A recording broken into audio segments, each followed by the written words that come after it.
on how the Cog kit has done after about 10,000 miles. Soho Cog kit is like the first person kind of like publicly to be posting about it and how it had issues, because this wasn't a lip, but now it is. It's like the 4th revision, it's been fine. One's been fine, but I know if you get like a new Cog kit, it looks a little bit different. It has the silver pulley and the belt, or not the belt, but this is all silver now, so I think they're just using his now. It's like a partnership. The car has been fine. The only issue that I've had with this car, as you guys have known, is when I did take it to the track, the belt did break after the 2nd pull, if not the 3rd pull. That could have been because of the wheel hopping, could have been making the belt jump. But also what I began to notice is, because once I put the new belt on, it was fine, but unless this belt is at half an inch, like for at least for the track, like it needs to be perfect at the track.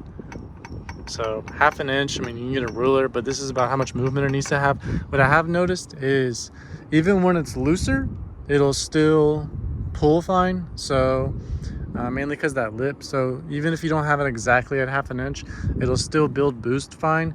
What's happened before is apparently it was slipping when it was on the dyno, when it wasn't tight enough apparently. So I don't know exactly how that happened, because it's a Cog kit, but that is what my tuner told me. You guys know I've been tuning. It was slipping, so, but once we tighten it, it's fine. The other thing with this kit that I've noticed is, you guys notice I have a turbo guard on. I had the intake with the filter on it. So I was tuned with this turbo guard on originally, and it was making about 15 pounds of boost, 14 to 15. And it was 646 wheel horsepower. So I put the intake on with the filter, it was making like 12 pounds of boost. And then actually, I guess unless you put that filter on perfect, like the coupler, because it still has a coupler that goes right here. When I got dyno tuned again, it was making only 500 wheel, and it was only making 10 pounds of boost. So as soon as I took that coupler off, the same day after the car got retuned, it immediately went from 10 pounds of boost to 16 pounds of boost on the same setup. So that is something to keep in mind, is if you do run an intake on this with a filter, you will lose boost. I think Soho claimed that it doesn't lose boost, but from my personal experience, having the intake on with the filter, it was making 12 pounds of boost, and then it dropped all the way down to 10 pounds of boost.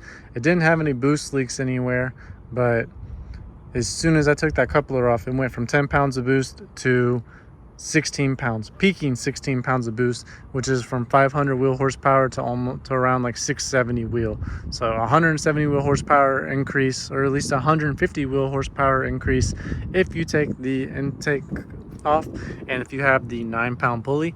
If you have the blue pulley, like my friend Colin, he's running the exact same setup, E60, the blue pulley, peaking 640 wheel horsepower on the highest map. Run the silver pulley, you'll be over 650 wheel, like almost 670.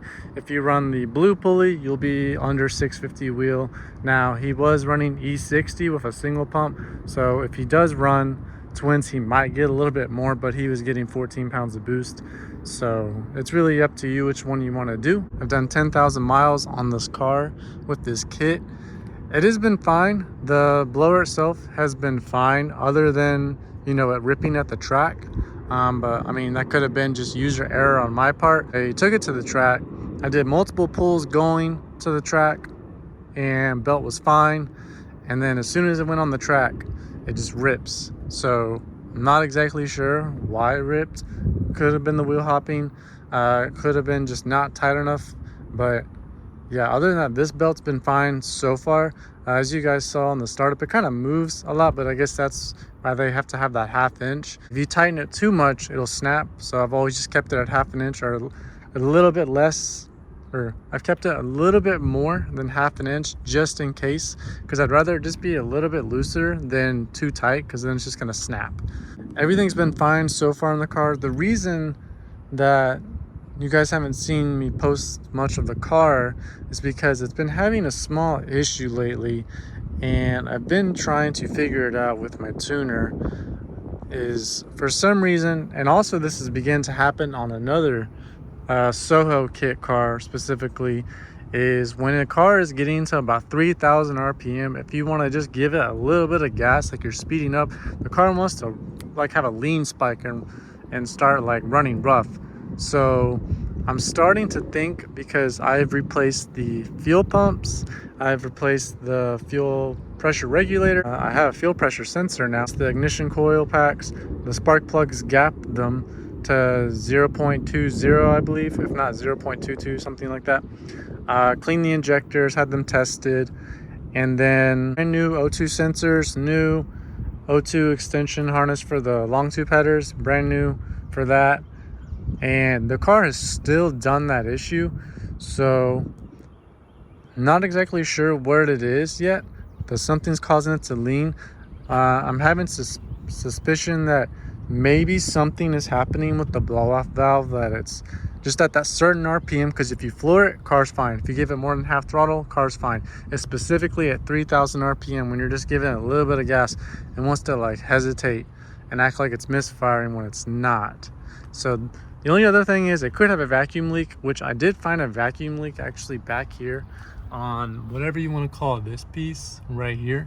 So I was able to kind of fix it, but I just listened to it today and it still has a small vacuum leak now, because I did fix it, but now it's back. So I just need to replace that part. So I'm hoping once I do that, that might fix it. But even then, when I did fix it, the car was still doing that same issue, so I don't even think that's going to fix it. So the next thing I'm going to investigate is the blow-off valve and the vacuum line for that, because I guess that's right around the RPM when it's starting to build boost a little bit, or when the blow-off valve is trying to open. So not exactly sure, but other than that, the car has been pretty good so far.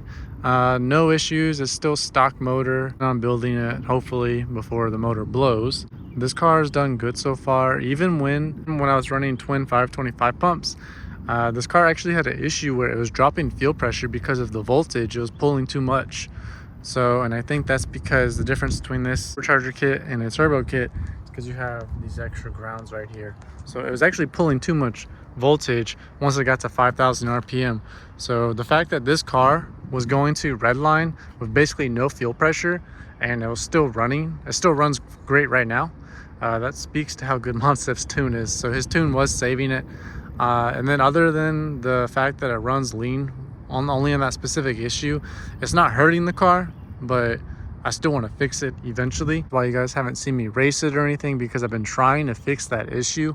If you guys have any ideas on how I could fix that issue, let me know. Other than that, the car's been fine. Really just saving up just to get some better tires. I have the slicks at home. I can put them on. It's fine for the street, but not for the track, because it's going to wheel hop, because it's the same size as these. It's a 40 sidewall instead of a 50, so I need to get a taller sidewall. But other than that, the car's been great so far. Just some other things I need to do. Just do better transmission fluid on it. Just gonna build it. Just do heads, pistons, rods, head studs, and yeah, hopefully we can push this thing to 700 wheel or 750 wheel, just knowing that it'll be reliable. So I mean, yes, it's over 600 wheel, but still, you know, that's still kind of playing with fire, even though it's on E85. But really just wanting this car to last. At the end of the day, it's up to me how long it lasts technically, as long as I take care of it. Just a review of how the Soho kit's been so far. No complaints ever since they sent that revision, other than the track. We'll see what happens when I take it to the track again with a better tire. And eventually this car, I know I keep saying it, but eventually, yes, this car will be racing. I'm doing 60 to 130 really soon. Just need to get a better tire first so I can hit 130 in fourth gear. I feel like it's kind of slow, but at the same time, like, it doesn't really hook that well in second gear on these tires, and it's been a long time since I had slicks on it. So I guess once we'll see when I put the slicks on. But yeah, I hope you guys enjoyed this video, just an update on the Z, and I will see you guys later.